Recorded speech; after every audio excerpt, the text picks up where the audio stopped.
Bonsoir, je suis Paul Bruno, l'auteur du livre « Les barbares aux yeux bridés et les autres ». Ce soir, je voudrais vous parler de ce que les médias appellent la tribune des généraux. Une polémique qui occupe les politiques et les commentateurs de tous bords depuis plusieurs jours. Pour reprendre les mots de Racine, cette tribune ne mérite ni cet excès d'honneur, ni cette indignité. On en fait des tonnes, y compris les ministres du gouvernement, comme la ministre des Armées, Florence Parly, qui veut punir les coupables, ou la ministre déléguée à l'industrie, Agnès Pannier-Runacher, qui cherche à mettre ses pas dans ceux du général de Gaulle, en traitant les généraux à l'origine de cette tribune de carterons de généraux en charentaise. Heureusement que le ridicule ne tue pas. Une insulte pour l'armée, vraiment, cette tribune? Quel est le fond du problème? Tout simplement, l'inquiétude de militaires patriotes qui s'émeuvent de voir notre pays se déliter et partir en capilotade. Ils ne sont pas les seuls, et je me range à leur côté pour faire le même constat et exprimer la même inquiétude, comme je l'ai fait dans mon livre. Avertir du danger d'une guerre civile ne signifie pas qu'on la souhaite, mais bien plutôt qu'on la redoute. Avertissement ne vaut pas acceptation. Qu'y a-t-il de répréhensible pour des gens qui aiment leur pays à avertir des dangers qui le menacent? On peut comprendre que ceux qui s'emploient à refuser de voir la réalité en face et qui minimisent la menace ne soient pas contents.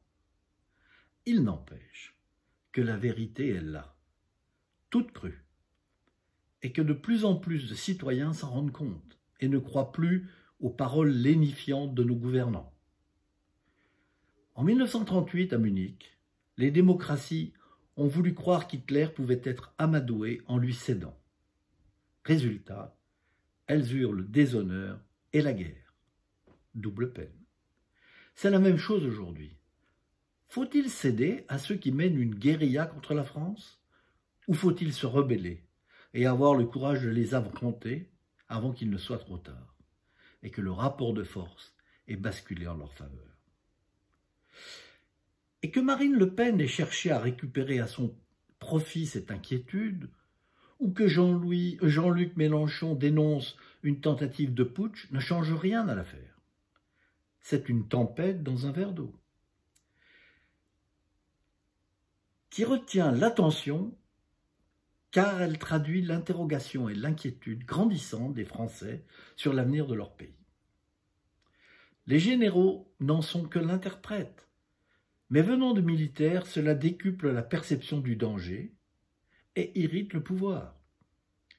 Au vu de la faiblesse dans laquelle se trouve la police, qui s'effraie des violences exercées contre elle, et à qui l'État et la justice ne donnent pas les moyens pour se défendre, beaucoup de Français se réfugient dans la croyance que seule l'armée sera capable de rétablir l'ordre.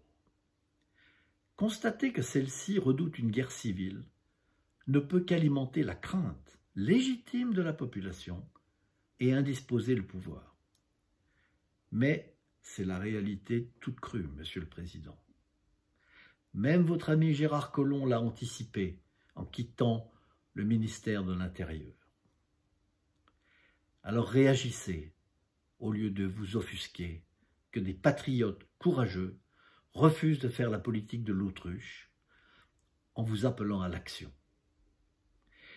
Mais j'ai bien peur qu'après l'épisode de Villiers en juillet 2017, on ait là une nouvelle occurrence de la difficulté qu'a Emmanuel Macron avec la grande muette, surtout quand elle s'exprime. Bonne soirée et à bientôt.